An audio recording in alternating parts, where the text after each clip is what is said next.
Hello everyone, welcome to my channel.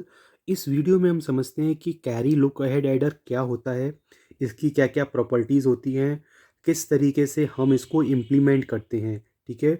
और क्यों ये पैरेलल एडर से बेटर होता है, किस तरीके से ये पैरेलल एडर की जो प्रॉब्लम होती है कैरी प्रोपोगेशन डिले वो क्या होती है और किस तरीके से इसको रिमूव किया जाता है, ठीक है ना, using carry look ahead adder.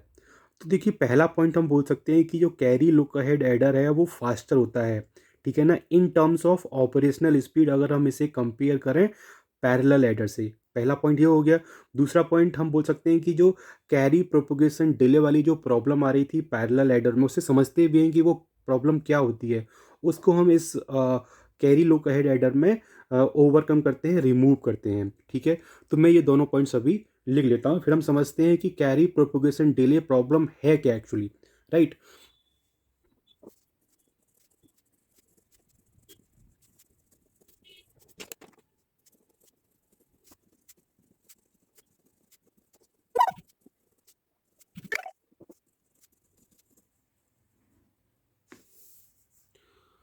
अब देखिए, हम ऐसा करते हैं कि एक 4 बिट पैरेलल लैडर का जो एक ब्लॉक डायग्राम होता है उसको हम ड्रॉ कर लेते हैं, ताकि आपको ये समझ में आएगा कि कैरी प्रोपोगेशन डिले एक्चुअली क्या प्रॉब्लम है, ठीक है।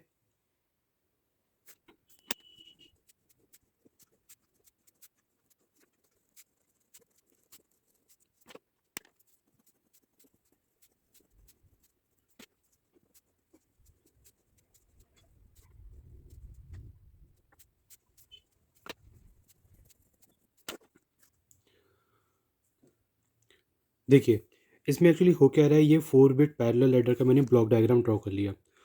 तो जो 4 बिट पैरेलल एडर में हमारे पास 4 बिट के दो नंबर होते हैं, A0 A1 A2 A3 पहला number, B0 B1 B2 B3 दूसरा नंबर। दोनों को हम पैरेलल अप्लाई करते हैं, एक साथ अप्लाई करते हैं फुल एडर्स पे। तो क्या होता है कि हमें रिजल्ट जो है फुल एडर में तुरंत नहीं मिलता। क्यों? क्योंकि देखिए, जो C4 है, जो फाइनल रिजल्ट है, वो तो ये है S0 S1 S2 S3। ये तो आके आपके पास सम आउटपुट, और C4 is the carry output. तो ये जो आउटपुट है वो हमें तब मिलेगा, देखिए C4 हमें जब मिलेगा जब ये C3 की फाइनल वैल्यू यहाँ तक पहुँच गई होगी, ठीक है। क्योंकि C3 की वैल्यू अगर फाइनल नहीं होगी तो अगर इसमें कोई फ्लक्चुएशन होगा तो C4 में भी फ्लक्चुएशन होगा। अब जो C3 है, जो कैरी इन है इस फुल एडर के लिए, वो डिपेंड कर रही है इस फुल एडर के आउटपुट पे, मतलब कि C2 पे। अगर C2 की फाइनल वैल्यू नहीं आई है, ठीक है, तो C3 की भी फाइनल वैल्यू नहीं मिलेगी, ठीक है। C2 जो है वो C1 पे डिपेंड कर रहा है, क्योंकि भाई जब तक ये फुल एडर, ठीक है ना, इसके पास प्रॉपर इनपुट नहीं होंगे तो ये प्रॉपर आउटपुट प्रोवाइड नहीं कर सकता। जबकि जो C1 है उसे वेट करना पड़ेगा जब ये फुल एडर आउटपुट देगा उस उतने पर्टिकुलर टाइम तक। तो यहाँ पे क्या है कि हर एक कोई जो कैरी आउट है वो प्रीवियस कैरी इन पे डिपेंड कर रही है, मतलब कि C3 C2 पे डिपेंड कर रहा है, C2 C1 पे डिपेंड कर रहा है, इस तरीके से एक दूसरे से पे डिपेंडेंट है, ठीक है। तो C4 आउटपुट आने में टाइम लगेगा, ठीक है ना। वो किस किस प्रॉब्लम की वजह से आ रही है, वो कैरी प्रोपोगेशन डिले की वजह से आ रही है, ठीक है। तो इसी को हम बोलते हैं carry propagation problem which is coming in the parallel adder, ठीक। तो अब हम क्या कर रहे हैं, carry look ahead adder use कर रहे हैं, ठीक है ना। हम कंस्ट्रक्ट करना चाहते हैं, उसमें क्या होगा कि जो C3 है हम उसे इंडिपेंडेंट बना देंगे C2 से। मतलब C3 C2 पे डिपेंड नहीं करेगा, C3 C1 पे भी डिपेंड नहीं करेगा, वो केवल और केवल कैरी इन पे डिपेंड करेगा जो C0 होगा, जो हम अप्लाई करेंगे, ठीक है। इसी तरीके से हम C2 को बना देंगे इंडिपेंडेंट ऑफ C1, ठीक है। वो it will only depend on C0, ठीक है। और C1 को भी डिपेंडेंट बना देंगे C0, मतलब कि कहने का मतलब कि जो भी C3 C2 C1 या और भी C4 आगे जो स्टेजेस होंगी, वो उनकी जो कैरी की वैल्यू जो डिपेंड करेगी वो केवल केवल कैरी इन पे डिपेंड करेगी C0 पे, बाकी सबसे इंडिपेंडेंट हो जाएगी। ये चीज़, ये फंक्शन हम इम्प्लीमेंट करते हैं इन कैरी लुक अहेड एडर, ठीक है ना। और इसी वजह से इसकी स्पीड जो होती है वो फास्ट हो जाती है, राइट। अब देखिए, हम इसे इम्प्लीमेंट कैसे करेंगे वो हम समझते हैं, ठीक है। तो उसके लिए आपको पता होना चाहिए कि फुल एडर सर्किट को हम किस तरीके से इम्प्लीमेंट करते हैं यूजिंग हाफ एडर। ये मैंने लास्ट वीडियो में अच्छे से डिस्कस किया हुआ है, आप उसे एक बार देख सकते हैं, ठीक है। मैं यहाँ पे क्या करूँगा, डायरेक्टली उसका सर्किट ड्रॉ करूँगा, ठीक है ना। और फिर उसके बाद मैं उसे एक्सप्लेन करूँगा कि किस तरीके से कैरी लुक अहेड एडर हम इम्प्लीमेंट करेंगे by using that particular circuit. ठीक है, तो मैं अभी क्या है सर्किट वो ड्रॉ कर देता हूँ, वो किसके लिए है, full adder using half aiders, right.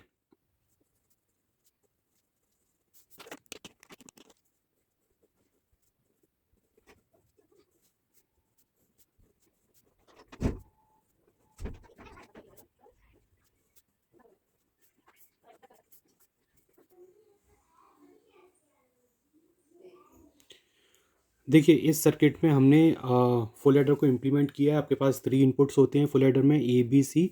ठीक है, तो ये एक हाफ एडर, दूसरा हाफ एडर, एक और गेट, और ये हमने इम्प्लीमेंट कर दिया। ये सम आउटपुट हो गया, ये कैरी आउट हो गया। ठीक है ना, ये कैरी आउट है, ये सी इन मतलब कैरी इन है। ठीक, अब देखिए हमने जो यहाँ पे ये सर्किट बनाया है फुल एडर का, ये हम मान सकते हैं। देखिए हमने यहाँ पे कितने फुल एडर यूज़ कर रहे हैं, 4, 1 2 3 4। हम मान सकते हैं ये फुल एडर 0 है, ये 1 है, ये 2 है, ये 3 है। ठीक है, मतलब आई की वैल्यू हम मान सकते हैं कि I equal to 0, I equal to 1, I equal to 2, I equal to 3। ठीक है, तो आई इक्वल टू 0 के लिए देखिए आपके पास इनपुट क्या है, C0, B0, A0, और आउटपुट क्या आ रहा है, आउटपुट आ रहा है S0 और C1। ठीक है, इसी तरीके से अगर ये 1 है तो देखिए ये तीनों इनपुट क्या है, 1 1 1। ठीक है, और आउटपुट में सम भी 1 है, लेकिन कैरी जो है वो +1 हो रहा है। ठीक है, इसलिए इसी तरीके से यहाँ पे आई इक्वल टू 2 मान लें तो ये यहाँ पे 2 2 2, और ये यहाँ पे S2 आ रहा है, और कैरी जो है वो +1 करके आ रहा है। तो अगर हम ith स्टेज के लिए बात करें तो हम यहाँ मान सकते हैं फॉर ith स्टेज की ये इनपुट क्या होगा, AI, BI, और ये क्या है CI। आउटपुट क्या है, SI, और कैरी आउट क्या होगा, I+1। ठीक है, अच्छा इसके अलावा देखिए हम यहाँ पे इस एग्जॉर गेट का आउटपुट मान सकते हैं क्या, PI। ठीक है, और इसका आउटपुट मान सकते हैं GI। ये PI और GI क्या है, ये PI है प्रोपोगेशन टर्म है, ये कैरी प्रोपोगेशन टर्म, और ये क्या है, carry generation term, this is carry propagation. ठीक है, and this GI is carry generation term. GI क्या है, कैरी जनरेशन। ठीक, तो ये देखिए यहाँ पे PI है, यहाँ पे GI है, तो इस पॉइंट पे भी क्या होगा, PI, और इस पॉइंट पे क्या होगा, GI। अब इस एंड गेट का आउटपुट क्या होगा, PI.GI। ठीक है, और ये क्या आ रहा है यहाँ पे आ रहा है ये, देखिए ये वाली लाइन पे क्या आ रहा है, GI। ठीक है, और देखिए यहाँ पे क्या है, ये CI है, ये GI नहीं है, ये क्या है, CI। तो यहाँ पे क्या होगा, ये CI। देखिए ये लाइन जा रही है और ये लाइन यहाँ कनेक्ट हो रही है, तो ये क्या है, CI, ये क्या है, CI। ठीक है, तो ये हम यहाँ पे आउटपुट बता सकते हैं कि जो ये SI, देखिए अब हम यहाँ पे नोट कर लेते हैं क्या, कि देखिए क्या क्या हम एक्सप्रेशन यहाँ बता सकते हैं for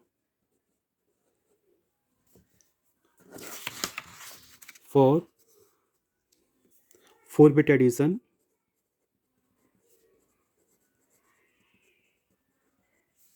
that is I equal to 0 to 3 हम वेरी कर रहे हैं। ठीक है ना, आई इक्वल टू 0 to 3 हम वेरी कर रहे हैं। ठीक, PI देखिए यहाँ पे लिख देते हैं हम, PI की वैल्यू क्या है, PI is equals to AI XOR with BI। AI BI का एक्सॉर PI है, GI क्या है, GI is equals to AI.BI।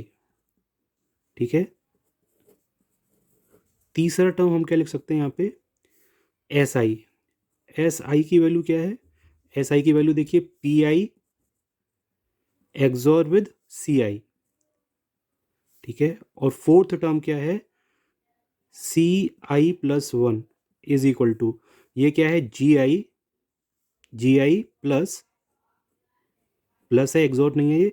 दूसरा टर्म क्या आ जाएगा, PI.CI। ठीक है, देखिए यहाँ पे ये जो पी आई है ये सी आई के साथ में एसोसिएटेड है, इसीलिए इसे कैरी प्रोपोगेशन टर्म बोल रहे हैं, क्योंकि भाई इसी टर्म की वजह से जो सी आई प्लस वन है वो प्रीवियस कैरी पे डिपेंड कर रही है, ठीक है ना, यही प्रॉब्लम क्रिएट कर रही है, इसी वजह से इसे क्या बोलते हैं, कैरी प्रोपोगेशन टर्म। और जी आई क्या है, कैरी जनरेशन टर्म, क्योंकि इसकी वैल्यू अगर चाहिए तो ये वाला टर्म हमें चाहिए चाहिए, तो कैरी जनरेशन टर्म, इस तरीके से हम डिफाइन करते हैं। अब देखिए यहाँ पे, क्योंकि आई की वैल्यू कहाँ से कहाँ वेरी कर रही है, जीरो से लेकर थ्री, हमने यहाँ पे कंसिडर किया था ना फुल एडर, इसके लिए आई की वैल्यू जीरो, ये वन, ये टू और ये थ्री। तो देखिए हमें यहाँ पे आई की वैल्यू को पुट करना पड़ेगा, तो हमें यहाँ पे कई सारे टर्म मिल जाएंगे, जैसे पी नॉट मिल जाएगा, पी वन मिल जाएगा, पी टू मिल जाएगा, पी थ्री। इसी तरीके से हम ये सारे टर्म्स ये हम फाइंड करेंगे, ठीक है ना। तो देखिए, देखिए इस इन एक्सप्रेशन की हेल्प से ही हम फाइंड करेंगे जो भी अब हमें फाइंड करना है, ये हमारे लिए इम्पॉर्टेंट है, ठीक है ना। तो इसको एक बॉक्स में, इंपॉर्टेंट बॉक्स में बंद कर दिया। तो देखिए अब हम फाइंड करते हैं पहले पी से रिलेटेड जितने भी टर्म्स होंगे, पी नॉट होगा, पी वन होगा, पी टू होगा, पी थ्री होगा, क्योंकि आई की वैल्यू जीरो से लेकर थ्री तक हम वेरी करा रहे हैं, ठीक है। तो देखिए क्या क्या टर्म्स निकल के आएंगे यहाँ पे, पहले आएगा आई इक्वल टू जीरो पुट कर देंगे, ठीक है ना, तो क्या निकल के आएगा, P not is equals to A not XOR with B not, ठीक है। इसी तरीके से पी वन क्या हो जाएगा, A one XOR with B one, P two A two XOR with B two, P three A three XOR with B three, ठीक है ना। ये तो हो गए कैरी प्रोपोगेशन टर्म सारे, ठीक है। इसी तरीके से हम नेक्स्ट निकालेंगे क्या, जनरेशन टर्म।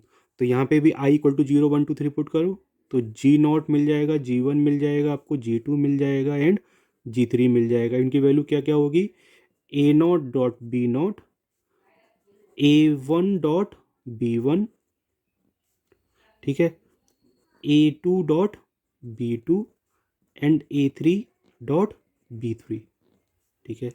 ये हो गए जनरेशन टर्म। इसी तरीके से देखिए नेक्स्ट हम फाइंड करेंगे यहाँ पे सम टर्म। तो सम में क्या आ जाएगा, देखिए सम में आ जाएगा S not, S one, S two and S three. तो इनकी वैल्यूज़ को फाइंड करिए, ये क्या होगा, ये हो जाएगा P not XOR with C not, P one XOR with C one, P two XOR with C two and P three XOR with C three, ठीक है। अच्छा, अब इसके बाद हम फाइंड करेंगे यहाँ पे I equal to zero one two three put करके। तो देखिए नेक्स्ट क्या है, कैरी से रिलेटेड हम बात कर लेते हैं यहाँ पे। तो यहाँ पे सी नॉट क्या हुआ, सी नॉट तो इनपुट कैरी है, ठीक।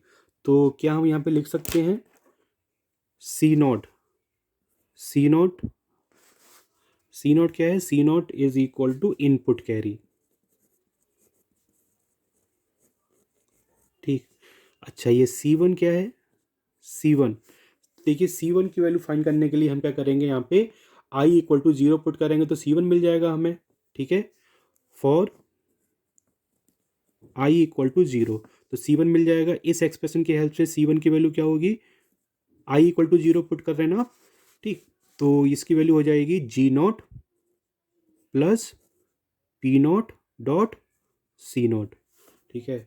तो यहाँ पे तो देखो कोई दिक्कत नहीं, हम क्या करना चाह रहे थे कि सी वन जो है सी नॉट पे डिपेंड करे, तो सी नॉट, सी वन जो है सी नॉट पे ही डिपेंड कर रहा है, ठीक है। नाउ नेक्स्ट हम फाइंड करेंगे for I equal to one.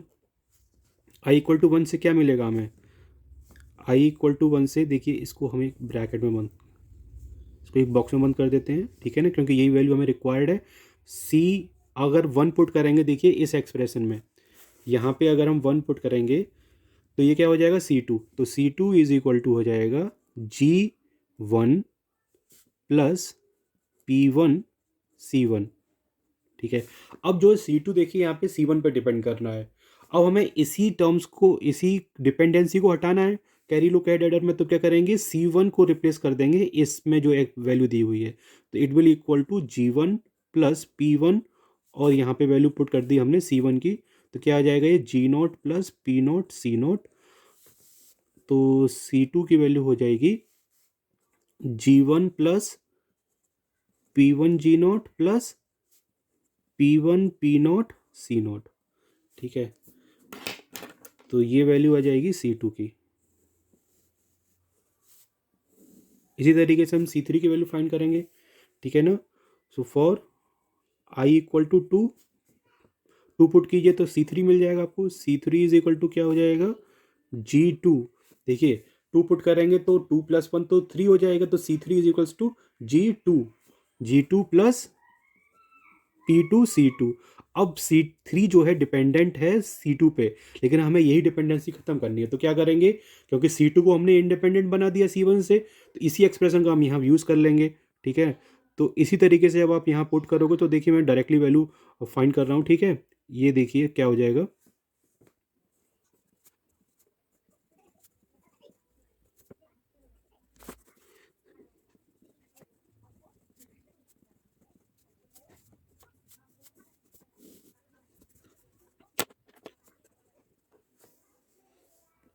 तो देखिए C3 जो है इस एक्सप्रेशन में जब आप देखोगे तो वो किससे इंडिपेंडेंट हो गया, ना वो C2 पे डिपेंड कर रहा है, ना वो C1 पे डिपेंड कर रहा है, वो C3 जो केवल डायरेक्टली C0 पे डिपेंड कर रहा है, राइट।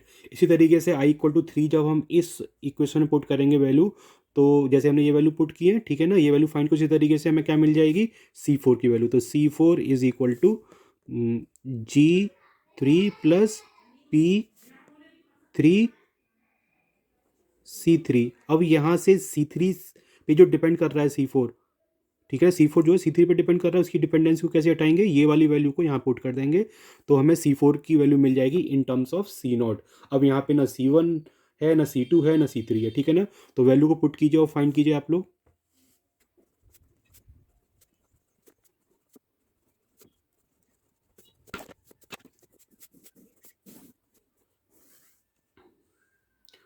तो देखिए यहाँ पे जितनी भी कैरी जनरेट होंगी, जैसे C1 C2 C3 C4 जो हमें रिक्वायर्ड हैं, ये रिक्वायर्ड क्यों है, क्योंकि देखिए यहाँ पे जो सम का जो एक्सप्रेशन है S0 S1 S2 S3, यहाँ पे हमें रिक्वायर्ड रहेगा C0 C1 C2 C3। C0 तो डायरेक्टली हम अप्लाई कर देंगे इनपुट पे, ठीक है ना। तो देखिए ये जो वैल्यूज़ हैं वो हमें कहाँ से मिलेंगी, वो हमें इन्हीं एक्सप्रेशन से मिलेंगी। अब हमने किया क्या है कि C1 C2 C3 C4 की वैल्यू को हमने फाइंड कर लिया। अब जब हम इसको इम्प्लीमेंट करेंगे तो केवल और केवल हमें क्या चाहिएगा, हमें पहली स्टेज में हमारे पास एंड गेट्स होंगे, ठीक है ना। नो डाउट इसमें and gates, number of and gates बढ़ जाएंगे, जैसे जैसे हम C4 से C5 की तरफ जाएंगे तो एंड गेट्स बढ़ जाएंगे, लेकिन केवल दो गेट्स के प्रोपोगेशन डिले के बाद, मतलब पहली स्टेज में आपने एंड गेट लगा दिया फिर उसको और कर दिया, ठीक है ना, तो आपको सारी कैरी जो है वो एक बार में मिल जाएंगे, आपकी डिपेंडेंसी खत्म हो जाएगी, ठीक है ना। और इसी सर्किट को जब हम इम्प्लीमेंट करते हैं, ठीक है ना, ये कुछ नहीं है, ये केवल और केवल नैंड और गेट से आप इम्प्लीमेंट कर सकते हैं, ठीक है ना, इस सर्किट को। इसी सर्किट को हम बोलते हैं कैरी लुक अहेड जनरेटर, ठीक है ना। तो कैरी लुक अहेड जनरेटर इस सब एक्सप्रेशन से मिलके बना होता है, ठीक है। तो अब हम फाइनली इम्प्लीमेंट करने जा रहे हैं क्या, 4 bit carry look ahead adder, ठीक है ना, जिसमें कि जनरेटर यूज़ होगा। तो उसके लिए मैं पहले डायग्राम ड्रॉ कर देता हूँ, फिर उसको मैं आपको एक्सप्लेन कर दूंगा, ठीक है ना।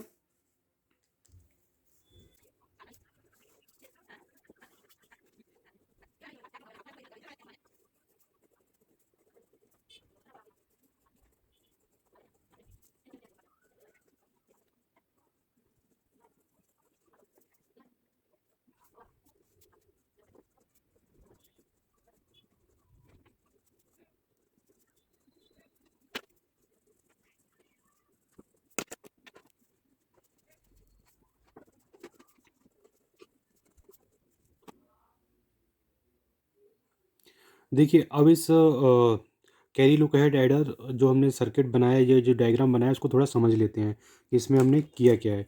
तो देखिए यहाँ पे देखिए पी नॉट जी नॉट, ये पी नॉट जी नॉट कहाँ से जनरेट हो गया है, देखिए हमने जो एक्सप्रेशन हमने लिखा था, पी नॉट क्या था, ए नॉट बी नॉट को एक्सोर करोगे तो पी नॉट मिल जाएगा, और ए नॉट बी नॉट को जब डॉट प्रोडक्ट करोगे एंड लगाओगे तो क्या बनेगा, जी नॉट। इसी तरीके से ए वन बी वन को जब एक्सोर करेंगे तो पी वन मिलेगा, और इन दोनों को जब एंड करेंगे तो हमें क्या मिल जाएगा, जी वन मिल जाएगा। इसी तरीके से हमने A2 B2 और A3 B3 को जब एक्सोर किया और एंड किया तो हमें क्या मिल गया, ये सारे टर्म्स मिल गए, कौन से, देखिए यहाँ पे हमने लिखा भी है P2 P3 and G2 G3। तो ये जो टर्म्स हैं हमें एक लॉजिक गेट डिले के बाद ये हमें टर्म्स जनरेट होके मिल जाएंगे, ठीक है ना। अब देखिए ये carry look ahead adder generator क्या है, carry look ahead adder generator है। लुक अहेड जनरेटर क्या है कि ये जो है हमारे पास, ये जो टर्म्स हैं P not G not P one G one P two G two and P three G three, इन टर्म्स का हम यूज़ करके ये टर्म्स जनरेट कर सकते हैं, ठीक है ना, अलॉन्ग विथ सी नॉट। यहाँ सी नॉट भी हमने अप्लाई किया है, ये क्या है, सी नॉट इनपुट कैरी हमें पहले से पता होगी, ठीक है। तो C one C two C three C four में देखिए केवल और केवल इन्हीं टर्म्स का यूज़ हो रहा है, ठीक है। तो यहाँ पे एक बार हम यहाँ पे एंड गेट्स, पहली स्टेज में क्या लगाएंगे, एंड गेट्स लगाएंगे। एंड गेट्स के इनपुट जो भी रिक्वायर्ड होगा उसके अकॉर्डिंग, और फिर उनको हम और करेंगे तो हमें क्या मिल जाएगा, देखिए यहाँ पे हमें मिल जाएगा C one C two C three C four, C one C two C three C four, ठीक है ना। इन एक्सप्रेशन की हेल्प से यहाँ पे हम केवल दो लेबल एंड गेट की हेल्प से ये जनरेट कर सकते हैं। इसके बाद जब हमें C one C two C three C four मिल जाएगा तो बस हमें सम आउटपुट, देखिए सम आउटपुट किस पे डिपेंड कर रहा है, एक्सॉर ऑपरेशन पे, किसके, पी नॉट और सी नॉट। तो देखिए यहाँ पे पी नॉट ये रहा और सी नॉट हमने यहाँ से ले लिया, तो ये क्या जनरेट हो क्या जाएगा हमारे पास, एस नॉट।